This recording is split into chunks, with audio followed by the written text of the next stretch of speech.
Prossimi alla partenza i cavalli della terza corsa, ancora un confronto per cavalli di 4 anni, categoria più che discreta, in 7 dietro le ali dell'autostart, 1 Dolce Nera ZS, 2 Dubai Jet, 3 Downtown AS, 4 Donemoa Glory, 5 Dragon Run, 6 Daniel Avi, seconda linea 7 Dinamo Daghi.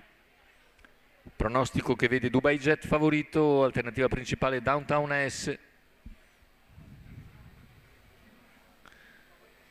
Sarà sicuramente importante la fase di lancio.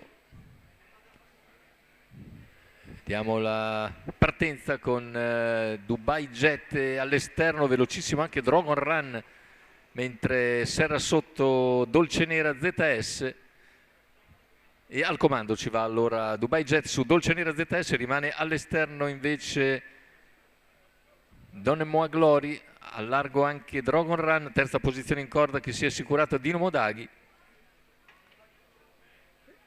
E in coda invece Downtown AS, tagliato fuori dalla partenza volante di Dubai Jet, che ha preso subito il comando delle operazioni. Ora dopo 400 metri 37 guida su Dolce Nera ZS, all'esterno c'è Dragon Run, lungo la corda è Dinamo Daghi seguito da Daniel Avi. Percorsi esterne c'è anche Donemoa Glory seguita da Downtown AS. Intanto i primi 600 metri di gara completati in un tranquillo 47,2. Ha decisamente tirato i remi in barca Antonio Di Nardo dopo lo strappo iniziale. Ora completa un giro che è davvero molto tranquillo in 1-2-3, 31,6 il secondo quarto di gara. All'esterno rimane Dragon Run, alla corda Dolce Nera ZS, poi Dinamo Daghi, sempre Donemoa Glory in seconda pariglia, in terza c'è Downtown AS, chiude il gruppo Daniel Avi,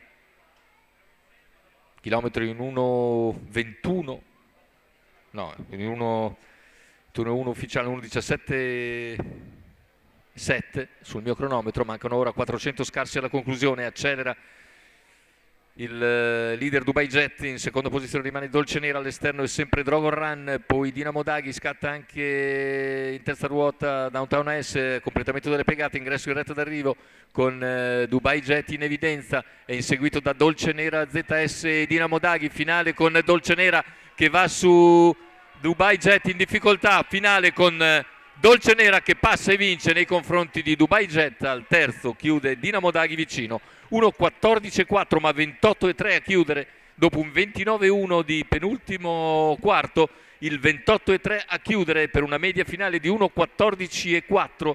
La vince quindi Dolce Nera ZS, Marco Stefani in sediolo per conto di Walter Zanetti, che ne è anche il proprietario oltre che l'allenatore. Andiamo a vedere il bel finale di Dolce Nera ZS, 28,3 a chiudere, davvero un bel finale dopo essere stato in scia al leader favorito Dubai Jet tutta strada, in retta d'arrivo sposta all'esterno per piegare nettamente il leader nelle battute conclusive, leader che a sua volta si salva di precisione dal bell'affondo anche di Dinamo Daghi. Andiamo a rivedere, sì, secondo è ancora Dubai Jet, ma Dinamo Daghi lo avvicina sensibilmente nel finale.